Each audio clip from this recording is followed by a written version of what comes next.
do, Mike, super fast today. No, we're all good. What is your number one goal for your business this year? So in your head, what's your number one goal?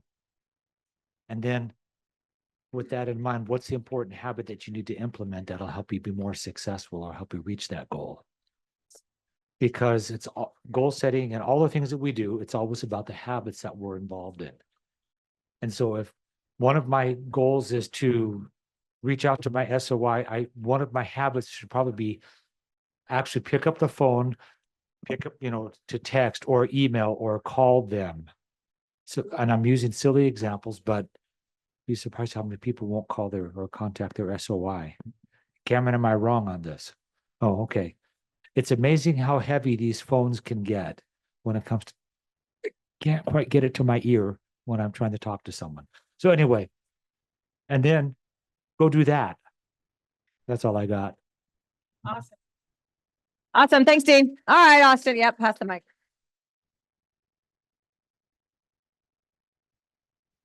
Sorry, I was late. I usually think I have a couple minutes. Two things I just want to talk about. Going back again to like a month ago when we talked about the message that we're delivering to clients and buying a house, how waiting for an interest rate to drop is going to cost you more money than what you're going to lose on appreciation. So there's about 150 economists. I can send anyone the article that's interested, but they're anticipating the appreciation of 20, and maybe you guys have seen this article, but they're anticipating the appreciation for 2025 to be 4%, which when we did the demonstration up here, we were only doing a worst case scenario of 1% and how it's still beneficial for a client to buy a house with anticipated appreciation of 1%. So now the economists are predicting 4. And I think that has a lot to do with the presidency, consumer confidence, everything happening in the marketplace is going to help with the demand and help appreciation go up. The other thing I want to do to back that up is talk about ARMs. So for the first time, really, over a period of time, because every once in a while you'll see them flip-flop, but the yield curve for long-term debt and short-term debt has been inverted basically since COVID. When that yield curve is inverted, it's a lot of the times inverted, because short-term debt is not as valuable as the long-term debt, but that's usually indicative of a recession or lack of consumer confidence in the market. Inflation is another reason why the yield curve is inverted. So ARMs have not been lower priced than the 30-year fix, but for about 4 weeks now, it's been inverted back to ARMs are now more affordable than the 30-year fixed.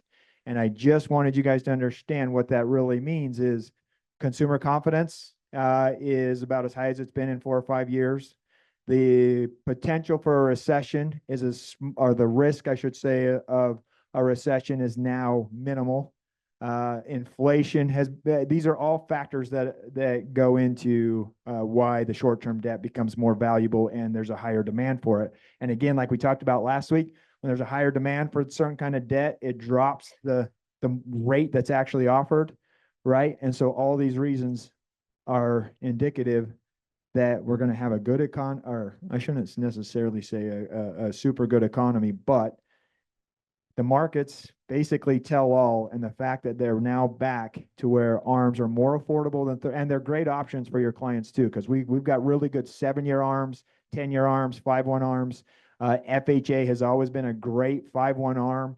So this debt can really help your client's payment, but it's also beyond that, for your guys' knowledge, is a pretty good sign that our economy has somewhat stabled, inflation has gotten somewhat under control, and we're headed down the right path again. And I think the message for your clients should be that.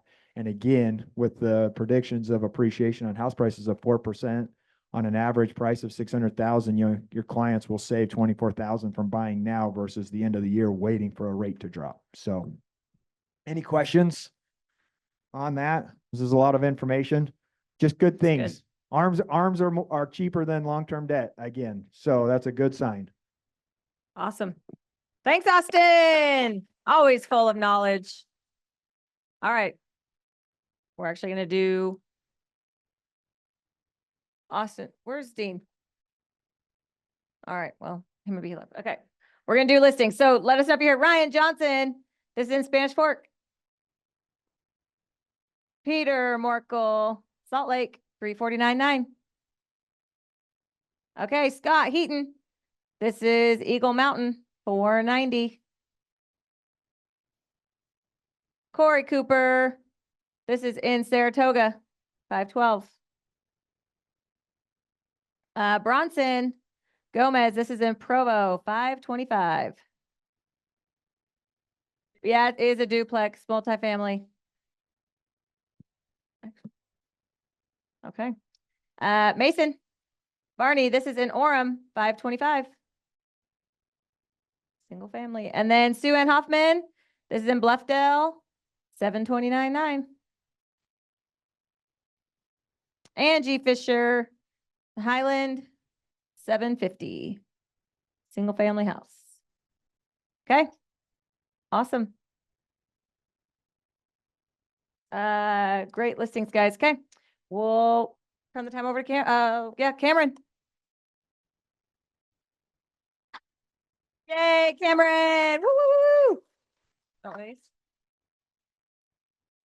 It's like everyone just wanted to give me so much time today. They just knew I had too much because Dean's like, I don't really have anything for you. Austin's like, I'll just vomit numbers at you, and no one's here for their listing. So I get the whole time. So today, we are talking about mastering your mindset. Every week as a leadership team, we each give like a little value moment to the rest of the leadership team on our morning huddle. And I don't remember exactly what I did, but right after my moment a couple weeks ago, Shoney's like, you'll be perfect. This is what you need to do. So he forced me into this, but I'm excited because I have so much to say about this. It's one of those things that I don't know what I've done with my mindset, but I'm different than most people. Like, think back to high school when someone was like whispering in the corner and then looked at you. What were they thinking? To me, they were thinking, man, that guy looks good today. I don't know what's going on with him. I'm going to go talk to him later. Like, that's my mentality. And I have no idea how I had that. So I've had to do some little introspection here to try to bring that out. But just know, if you're ever talking crap on me, I'm just going to take it positive. Probably the healthiest thing I have in my life right there. So real question, live question. What differentiates those who achieve at the highest level from those who seem to don't accomplish much? What do you guys think? What differentiates those people? High achievers to just the average or below average? Confidence? Amy? Consistency, like that one. Efficient with time. What'd you say? The act? Oh, they act. Yeah, they do things. Yeah. Habits. Yeah, having some great habits. These are good. Anyone else? Positive attitude. Positive attitude. Okay, just do all of these things that everyone mentioned and you will probably be good. But that's harder to say, or it's harder to do than say. Gary Keller, he says, when you interview the very top people and ask them what their biggest challenge is, invariably they will say it is mindset, keeping it strong, focused, and positive amid the many challenges they encounter every day on their way to the top. Life is an inside to the outside experience. When you get this at a deep level, you realize that that who you are inside determines and drives what you are outside. The very best achievers know this and therefore truly work on and protect their mindset. This is a great quote. I always joke with the new agents that existing agents that have been in the business a long time don't know how to sell real estate. They just feel like they've gotten lucky, because all the time I will talk to these agents and they'll come to me and they'll be like, will you help me? I don't know what I'm doing. I'm like, you've been in the business as long as me or longer. And they're like, yeah, but I think I just got lucky for the past decade. Just business used to come to me and now it's not. What have I done wrong?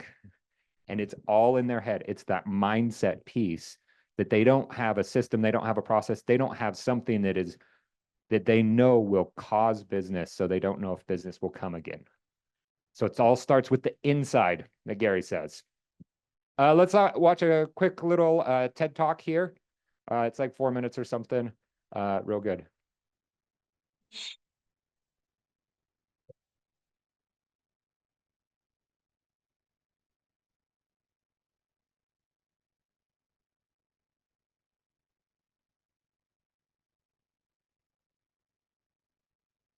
Imagine a big explosion as you climb through 3,000 feet. Imagine a plane full of smoke. Imagine an engine going clack, clack, clack, clack, clack, clack, clack. Sounds scary. Well, I had a unique seat that day. I was sitting in 1D. I was the only one who could talk to the flight attendants. So I looked at them right away and they said, no problem. We probably hit some birds. The pilot had already turned the plane around and we weren't that far. You could see Manhattan. 2 minutes later, 3 things happen at the same time. The pilot lines up the plane with the Hudson River. It's usually not the route. He turns off the engines. Now imagine being on a plane with no sound. And then he says 3 words, as unemotional 3 words I've ever heard. He says, brace for impact. I didn't have to talk to the flight attendant anymore. I could see in her eyes, it was terror. Life was over. And I want to share with you 3 things I learned about myself that day. I learned that it all changes in an instant. We have this bucket list. We have these things we want to do in life. And I thought about all the people I wanted to reach out that I didn't. All the fences I wanted to mend. All the experiences I wanted to have and I never did. As I thought about that, later on, I came up with a saying, which is, I collect bad wines. Because if the wine is ready and the person is there, I'm opening it. I no longer want to postpone anything in life. And that urgency, that purpose has really changed my life. The second thing I learned that day, and this is as we clear the George Washington Bridge, which was by not a lot. I thought about, wow, I really feel one real regret. I've lived a good life. In my own humanity and mistakes, I've tried to get better at everything I've tried. But in my humanity, I also allow my ego to get in. And I regretted the time I wasted in things that did not matter with people that matter. And I thought about my relationship with my wife, with my friends, with people. And after, as I reflected on that, I decided to eliminate negative energy from my life. Not perfect, a lot better. I've not had a fight with my wife in 2 years. It feels great. I'm no longer trying to be right. I choose to be happy. The third thing I learned, and this is as your mental clock starts going 15, 14, 13, you can see the water coming. I'm saying, please blow up, right? I don't want this thing to break in 20 pieces like you've seen in those documentaries. And as we're coming down, I had a sense of, wow, dying is not scary. It's almost like we've been preparing for it our whole lives. But it was very sad. I didn't want to go. I love my life. And that sadness really framed in one thought, which is, I only wish for one thing. I only wish I could see my kids grow up. About a month later, I was in a performance by my daughter, first grader, not much artistic talent.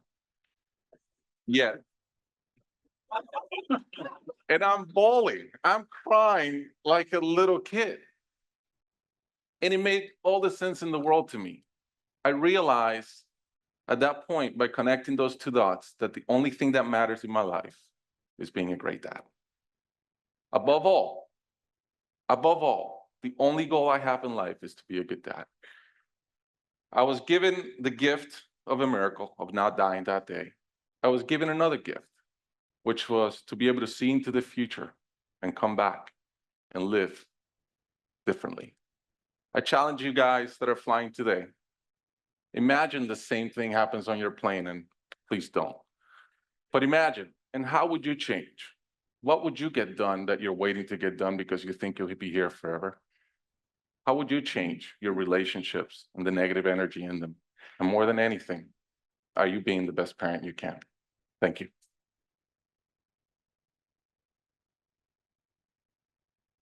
Okay, before we dive into these questions, what are some ahas, some realizations as you listen to that?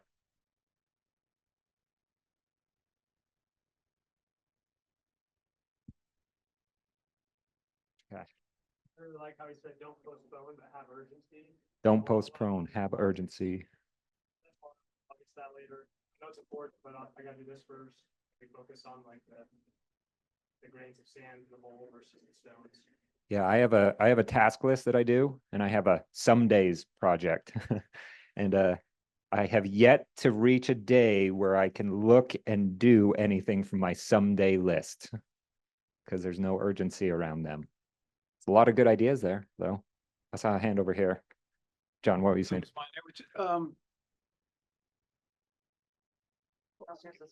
Hey, folks, a lot of you don't know this, but the day I took my test, I got extremely ill. And I ended up in the hospital for 8 days and in a rehab center for 17 days. I got a really, really bad infection in my foot, and the fear was sepsis. And I was on 24-hour antibiotics. The line went through my left arm to my heart. And the whole time I was in the hospital, the whole time I was in the rehab center,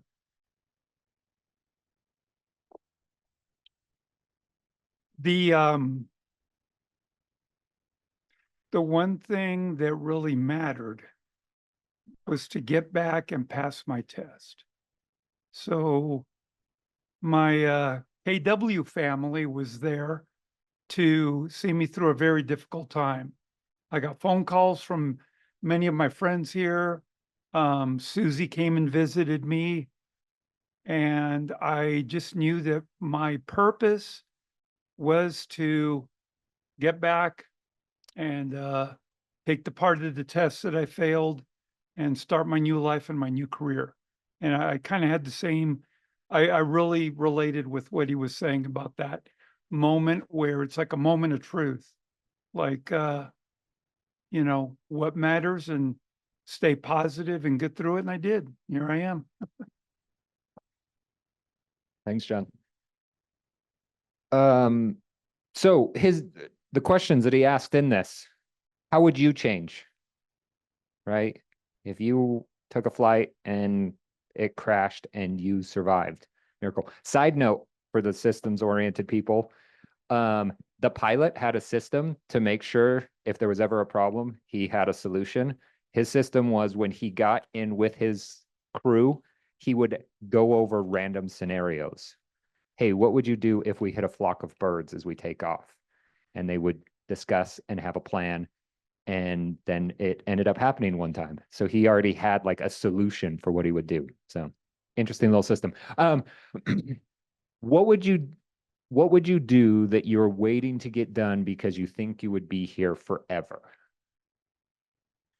My trust. My trust is on my someday project list, for the record. Don't tell Johnny. He would be so mad to hear that. He has tried to get me to do this probably like 4 different times, and I get halfway done. So this is a real question, and something that I want you to do. So I want you to write down somewhere, text it to yourself, email yourself, write it on a piece of paper, however you want. 3 things that you want to be, do, or achieve. It doesn't have to be those, but 3 different things that you want to be, do, achieve in your life. This could be as simple as, I want to be Heather Groom and make $1 million in a year. It could be a health goal. I want to live to be 100. What are some of these big things? It might be your big why that's already out there, that you've already talked about. Write these down.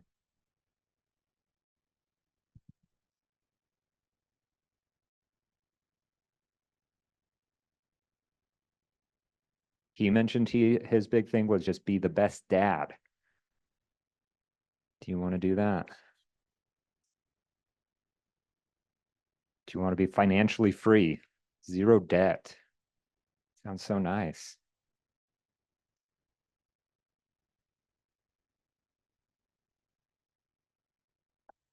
Okay, when you have this, look up at me so I know that you're still still with me and you're not just texting people now.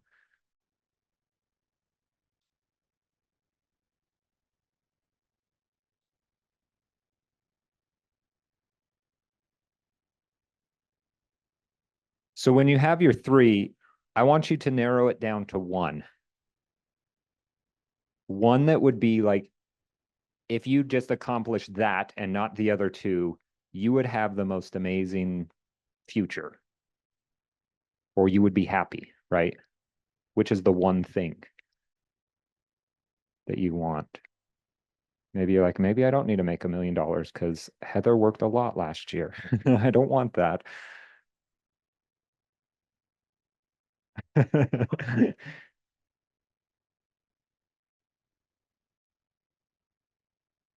Choose that one thing. I think that this is one of the most important things to work with in mindset. Let me give you a silly example that works very well with this. So every year during the retreat, we set our goals, 7 areas of life that we look at each one of them. And every single year I set a health goal and I write down a made up number of what I want to weigh. I call it made up because like if I bulk up and get like muscly, I definitely can't weigh that. If I just slim down and get skinny, like that could be very real. So it's a made up number in my mind. I write it down. That has been the same goal that I have had for 6 or 7 years. And I have never reached it. Part of my problem is in the summertime, when I go to swim, I don't feel bad taking off my shirt. I have no problem. I don't have a 6-pack and I don't care. So when I look at my health goals, it's like, I don't have a big enough why. I don't have a reason. Like, I'm not waking up to go run because I don't care about the number. Now, this last year, I tried to get a little more purposeful about this. And I thought, let's think past that number. And I thought, what do I really want? Like, I want to be healthy. I help the young men at my church, and there's a couple of leaders with me that are just bigger. They're just bigger dudes. Naturally, they're bigger, like taller, thicker, everything. But the 12-year-old kids were trying to jump over these bushes one day, and we were just kind of laughing at them. And then I went and had to show them up because they're 12-year-old kids. And one of them was like, "Hey, Dad," who just happened to be a leader, "why don't you do that?" And he's like, "Nope. Can't jump over that bush." It's like, look at me. He's like a 300-pound dude, but he's like 6'4". So it kind of makes sense that he's bigger like that. But he's like, I can't do that. And I thought, I don't want that. I don't want my son to be like, "Dad, jump over that bush," and not be able to out jump my 12-year-old kid. No way. I'm going to beat him. So that is like my silly thing. Like I have a why, like I am going to like lose weight, be healthier. I will have more energy. I will be all around healthier. And it's probably just little stupid things that I need to do anyway. So if you have a big enough why, it makes everything else easier, right? Dean talked about the phone getting heavy. Well, it's real easy to call someone if you think that like if someone you knew lived in LA right now, what are the chances you call them? Those agents that lived through when COVID was just started, how many people in your sphere did you call and how easy were those? Like you had a big why to call them, so it made it so easy. But we don't give ourselves a big enough why. So let this one thing be that why. It is one of your biggest things that you have. So let's go work on that. Do that. Remember this. Maybe you post it on your wall or whatever. It doesn't have to be a short-term goal. It could be a life's mission. It could be a why. It could be very short-term. Maybe you just want to make enough to pay off your credit card debt and then you're done. Whatever that is, have a reason behind it. So Deepak, he said, imagine for a moment your own version of a perfect future. Now take the memory of that future and bring it here to the present. let it influence how you behave from this moment on. So my silly example, if I were to lose 10, 20 pounds, whatever I need to do, feels like 20. We'll call it 10. That seems doable to me. If I lose my 10 pounds, like, what would my future look like? I'm going to have more energy. I'll probably be healthier. I'll still be able to outrun all of my children for the next decade. I don't know. I have an 11-year-old, maybe he might beat me. We'll see. We'll see. So imagine that future, bring it back to the now. So I want to coach you all on all of this. This is one of my very favorite coaching tools. It's got a dumb name. It's called the quadrant. 4 quadrants. That's what they call it. But we're going to walk through it. So internally, do this with yourself. And you might have to come up with some more questions. But we're going to follow a framework. And this was my favorite thing. By the way, this works really well with people that are kind of on the fence with things. You can use the same framework for people in houses. So start off thinking about your thing that you wrote down. Why is the reason that you don't already do this or have this? Why stay here? Last night, I went over to a friend's house. He had peanut butter brownies. I had to say no to a peanut butter brownie. Like, that's the reason that I already don't weigh 10 pounds less, is because of things like peanut butter brownies. So what's your thing? What's the reason to stay where you're at? Why aren't you already achieving this? So this should be a positive thing, by the way. Peanut butter brownies are positive. This is a good thing, but it's also the reason that you don't do it. Then, right now, this is called the positive present, by the way, if you're using this as a framework. Next is, why do you want to change? Like, think of the now. Why is this even coming into your mind now? Why change?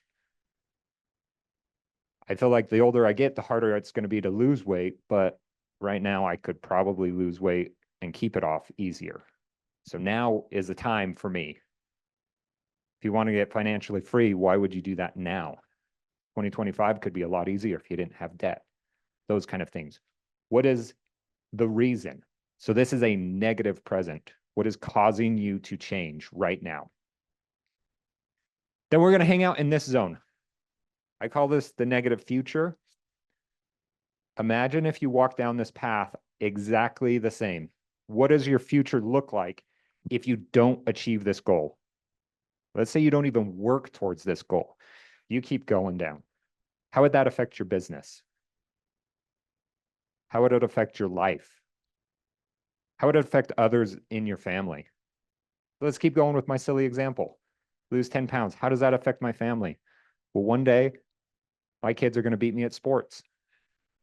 And then they're going to think that they're better than me. Then I've lost all of my power. No, just kidding. But when they want to go do fun things, I have an 11-year-old right now and I have an almost 2-year-old. With the 11-year-old, I can do stuff. Fast forward 10 years to when my 2-year-old's that same age, am I going to be able to do the same things? Is she going to get the same dad that my 11-year-old got? How would that impact her? Right? Am I going to have energy? Am I going to be able to do things? How would that affect my business? Just my life in general. The longer you can hang out in this negative future, the more compelling it is to get out of it. This does not sound good. If you have credit card debt and you just keep rolling that over year after year, what does your life look like when you go to retire? You have all this credit card debt. You don't get to go do all the fun retiree things and travel and spoil your grandkids and things like that. The last one is let's go positive, the positive future. What happens if you do achieve this goal? Now, what does it look like, right? If I'm in the best shape of my life now, how is that going to help me in the future? I'm going to continue to beat my kids at sports. Maybe they're going to up their game and actually be able to do something. Maybe they'll get a scholarship. My little girl, who's the smallest, she's going to have a fun dad with a bunch of energy, not a cranky old guy that's like, let me sit on the couch.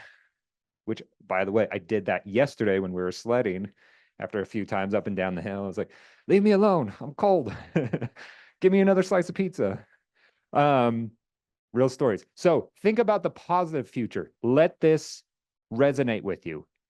So this is called the 4 quadrants. What you do, and you always do it in this framework. It works very well. Your positive present, negative future, positive future. The longer you hang out in the negative future, the better off you are. Well, not in real life.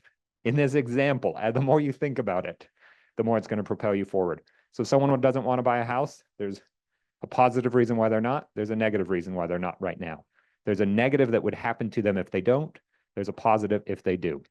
Walk them through that, gets people off the fence all the time. Causes emotional change. So we've kind of talked a little bit about this as we've been going through it, but really what we're talking about here is self-master. You are mastering yourself. We just talked about your goals.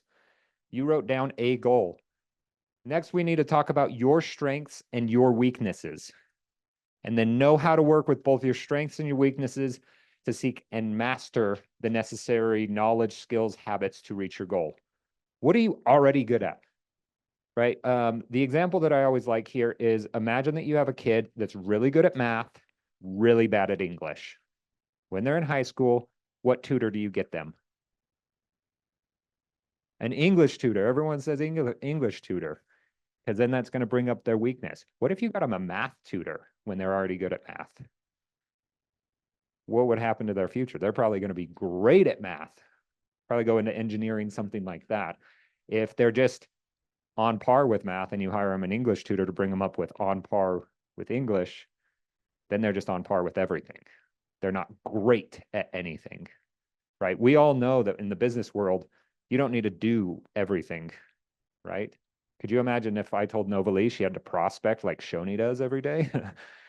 Or if I told Shoni he needs to build spreadsheets and do financials like Novalee does? Some things just don't align. So you should know your strengths and live in that. Be first the master of yourself and only then a master of everything else, right? This is the emotional talent. You get to know you, and then you can start to figure out what to do. So how this looks as a puzzle piece is, imagine your goal is to master prospecting. You figure out that that's your one thing for the year. If I was better at prospecting, I would have more leads, I would have more closings, I would get everything done. So I'm going to master prospecting. So my strength, and a lot of you, this might fit exactly. You're good with people, but your weakness is uncomfortable bringing up business. Does that sound like a classic agent or what? So what's the game plan? How do you move forward with this? It could be as simple as you just need to practice scripts and then take some sort of training like Bold. Ignite might be that. Maybe there's a team meeting, something, and then call your sphere of influence, right? Take your weakness, learn from it, but lean on that strengths. Still be good with the people, but figure out scripts and ways to bring up things. Almost sounds too simple. So the whole idea here, I don't know if you kind of hear this theme. It's also on the wall upstairs. It's be, do, have. Who do you need to be to do the things that will give you what you want to have? We get this backwards often. It's like, I want to have $1 million. So what do I need to do? Well, I probably need a prospect. Well, then who do I need to be? Not me. But if you thought, I want to make $1 million, who do I need to be to make $1 million? We could do some simple things. Who do you know that's done it before? Go find a model. Go interview someone. This is why Shoni is going to interview Heather, because some of you have this goal to make $1 million. Or maybe you don't want to make $1 million. Maybe you're okay with $500,000. Some people are okay with that amount of money.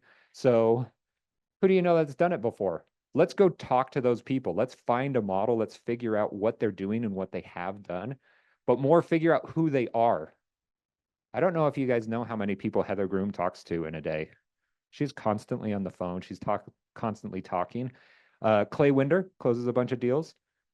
Do you guys ever see him not on the phone? No.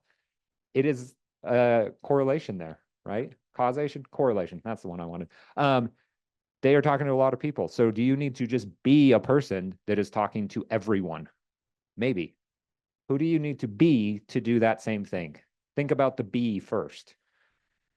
If your goal is to be CEO of the brokerage, the team leader, who do you need to be? Well, you can model yourself after Shoni. He called himself a robot a couple weeks ago. Turn into a robot. How do you do that? There's someone that has done it, and you can look at what they've done. And then what does a person that achieves that actually do, right?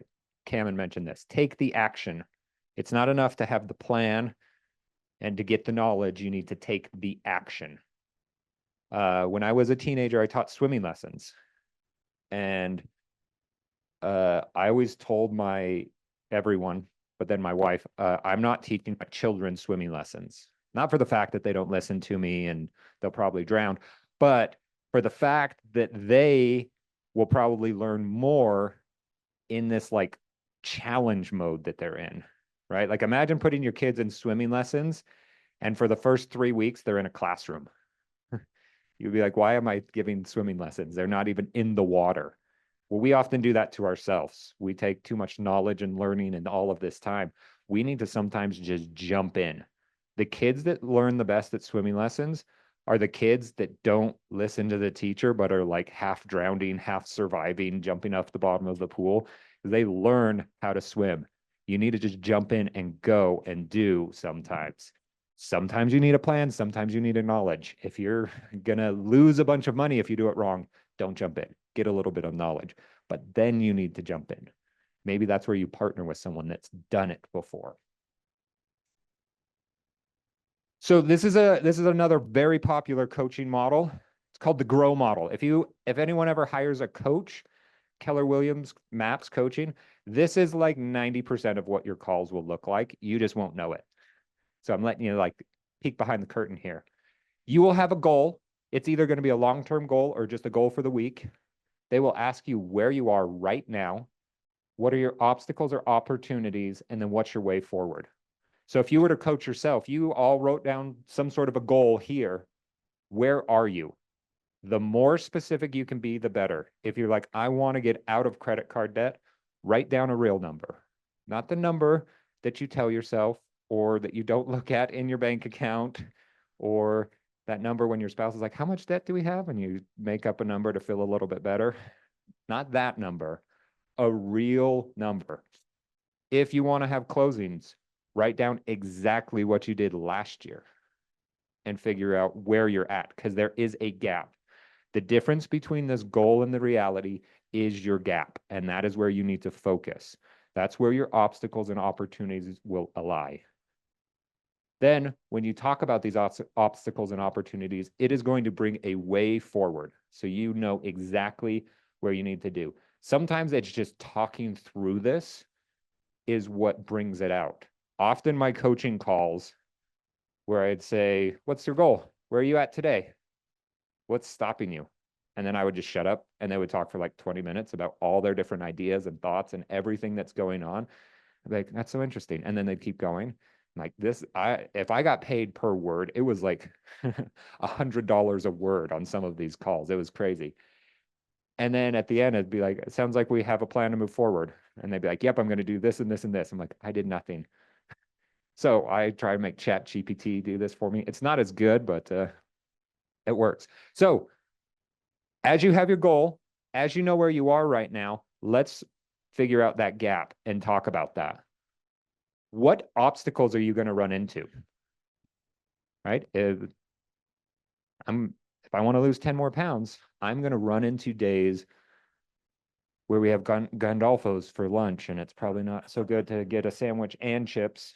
And I'm drinking a Monster, sugar-free though. It's at least that good. I'm going to run into these obstacles. How do I overcome these? What strengths do you have to overcome these obstacles? You want to know one of my strengths? I'm a nerd. I'm a huge nerd. I have tracked everything that I've eaten, and I've weighed myself every single day and tracked my sleep every single day since November 1st. I have tried to do this before and I have failed, but then I realized I'm good at building spreadsheets. And you know what spreadsheets need?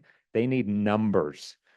So I make sure I track everything that I'm doing so that I can put it in a spreadsheet and I am happy. It is my thing that I love doing. I built a spreadsheet and I analyze the spreadsheet and I get a dive into it, and it's got pretty graphs and charts and everything like that. That is one of my strengths, so I am leaning on it. But really what I need to do is track what I'm doing to see what I need to change. Then I need to be able to make the change. What weaknesses might hinder you from overcoming your obstacles? This might be actual knowledge, right? You're not good at math. You're not probably going to do math things. What do you need to master to get past your obstacles? I bet if I was a better cook, I could do a little bit better. Meal prepping, that might be a good thing for me to do. All of these things, if you could master some of these things, it's going to help obstacles get easier and easier. So imagine that this outer circle, no, let's do the inner circle. The inner circle is your comfort zone. That little red dot is the current activity that you're doing. Remember when you were a new agent, like brand new, some of these people, Leon's literally like days into this. You did not live in your comfort zone like this. Now this might be normal, that you're like, oh, I have a task and I'm going to jump to another task. And it all feels very comfortable and confident in everything that you're doing. And then one day someone's like, will you write me an offer? Remember how scary this was the first time? Who messed up on their first offer that they ever wrote? Who still messes up? I wrote my own first offer, so I messed up on myself. I accidentally had to pay more earnest money because I didn't read that part well enough. I'm like, oh yeah, I put $1,000 earnest money. Here's another box talking earnest money. That's 1,000. And then the seller was like, no, we picked your offer because you're going to do additional earnest money. I'm like, dang it. There goes just using my whole commission as down payment. I have to come up with earnest money. But now how easy are offers?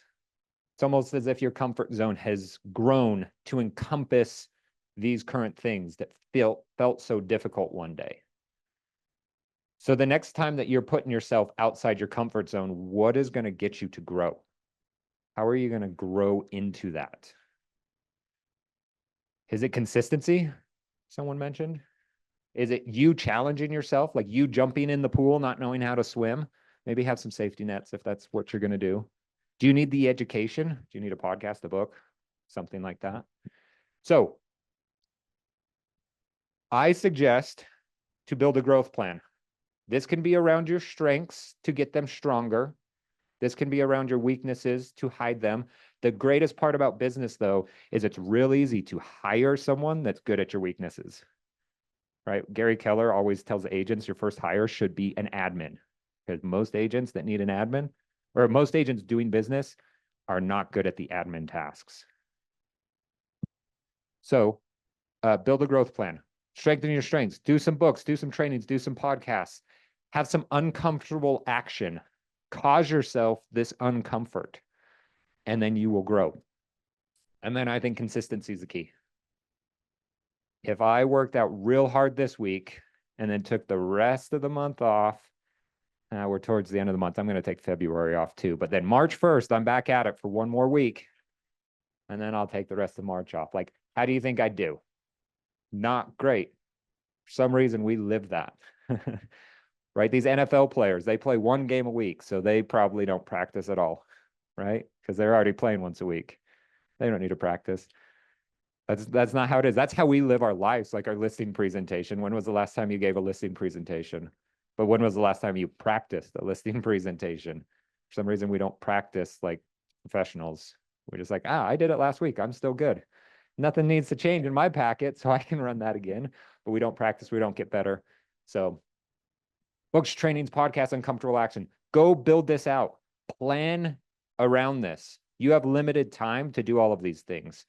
I have so many podcasts that I love listening to, and I almost think that they're just like fun. I feel like I have to do books. Be like, I need to learn something while I'm driving, not just listen to a fun podcast to get me better. And I like to do it around my strengths. So last little thing here about as you're going, when you decide something like, I am going to do this thing, this is the thing that I need to do for my goal. There is two different paths that you can take when you wake up and you go to do that thing. Let's call it prospecting right now. I'm going to call my sphere today. One day you're going to wake up and think, I'm going to do this. I'm excited to do this. I've had new agents like pumped to go talk to their sphere. I'm like, yes, use that. So before you actually make the call, if you are pumped, take 2 minutes and think through the positive. We're going to go to that positive future life that we thought out. What happens if you make those phone calls? What are all the good things that will come? And take like 2 minutes, close your eyes, do this for real. And use that energy that you get, that positive emotion, to get you excited to do this. So then if your first call goes poorly, you're like, I don't even care about them. They're not my friend anyway. And you move on and you keep getting excited about everything. More likely, if you wake up and you're like, nope, today's not a prospecting day. Today's not a gym day. I'm not going to do these things that I know that I should do. Take 2 minutes and think, what happens if I never did this? If I never called anyone, what's going to happen? I'm probably going to have to go get like a real job, and then I'll have a boss that's making me do these things that I don't like to do. And then I'm going to be unhappy. And then I'm going to bring that unhappiness home, and my family's going to be mad at me. You get the idea. Use that negative fuel to get you into action to go do that positive. This is an Andrew Huberman hack. What does he call them? Protocol that he talks about. If you're excited, 2 minutes positive. If you are not excited, 2 minutes negative. Then use either one of those to go and do. And this will help you with that consistency and to stick it out. So where to go from here? We wrote down our goal. Maybe you can change it, maybe look at it. Think through a life of that future, negative and positive. Think through your weaknesses you need to overcome.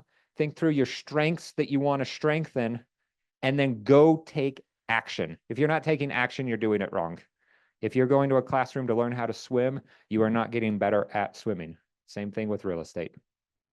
Go and do. Okay, give me some ahas, some action items.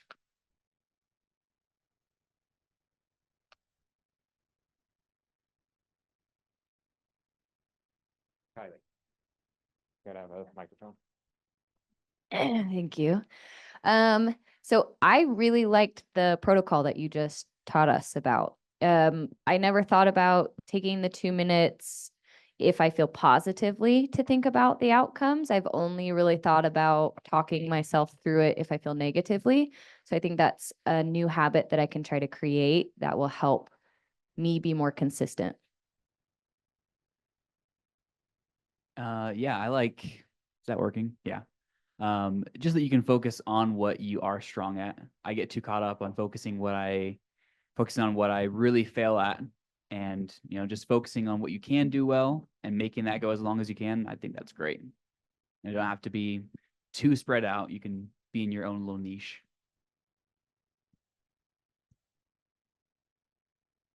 I think when you pick a goal to make it yours and own it, like you were talking about working out and stuff, when you did it as everybody else does, oh, I need to get in shape, I need to lose weight, I need to do this, it's not yours.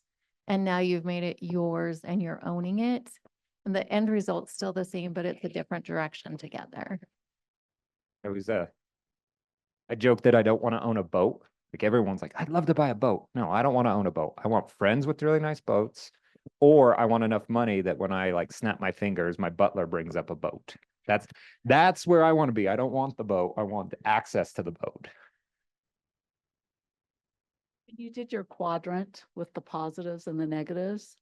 That negative corner on the right is definitely a motivator for me. And you talked about your trust or whatever. And every time I would get on a plane, I would start to have a panic attack because I didn't have my trust done. And I was so worried that something was going to happen to me and my husband at the same time. So once I got the trust done, I didn't have the panic attacks anymore. I could fly on the plane and just feel at peace. Sounds like we should do a trust class. Get those going. Okay, any last other thoughts? Okay, so just something that I wish I would have had this last year. This is so good. But something that's interesting, and just as a little spoiler, but I had 2 of the worst months of my entire career last year.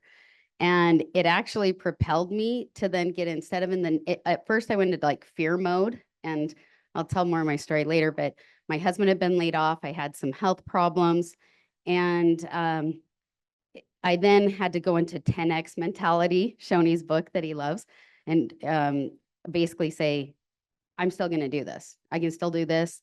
And I had to be instead of being negative and saying, okay, forget it, scrap my goal, I had to just kind of go into this other mindset and use it as a positive for fuel.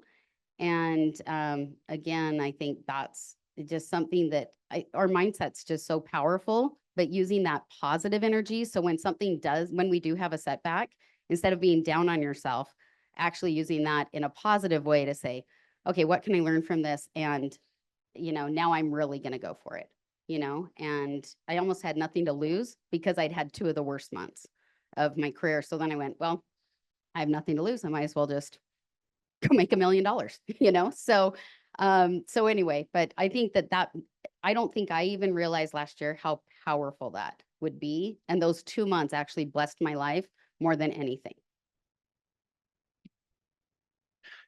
Cam, I just want to chime in really quick in closing out. Well, did you have any final thoughts? Nope, I'm done. First, I want, let's give Cam a round of applause, please. Cam is one of those individuals where I've never seen him in a bad mood. I'm trying to figure out what we can do to poke him and see like what his angry side looks like. But really, the funny thing is most people will gloss over this conversation. Most people, when they see something around mindset on the training calendar, they're like, yeah, I'm going to skip that one, or I'm going to be here, but I'm going to check out mentally, because what they want is the strategy, the tactic, the tool, the next thing that they feel like is going to make the change in their business. But the reality is there's the most, I would say from a business perspective, successful book out there. It starts with a blank word I'm not going to give you, and it ends with Grow Rich. What book is that? Think and Grow Rich. Which word is the most important on that book title? Think.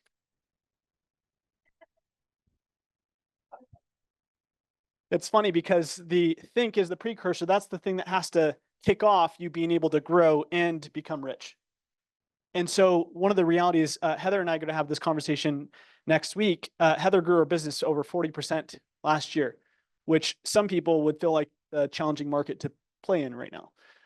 And the reality is when you have the right mindset, so even with her having 2 of the most challenging months of her career, she also ended up with the best year that she's ever had by a long shot. And so I just want you to really think about some of the things that you guys have heard today, because it all starts with your mindset. It all starts with your perspective and really cultivating a success psychology. That is the precursor to you being able to achieve the results, the goals that you want later on this year. So just think about it. That's why we're starting with this. Each month, we will go through one of the different personal perspectives. So Cam, thank you for kicking us off. And thank you OnSite for having being our lunch sponsor this week. Make sure you're here next week, 11 a.m. and enjoy lunch.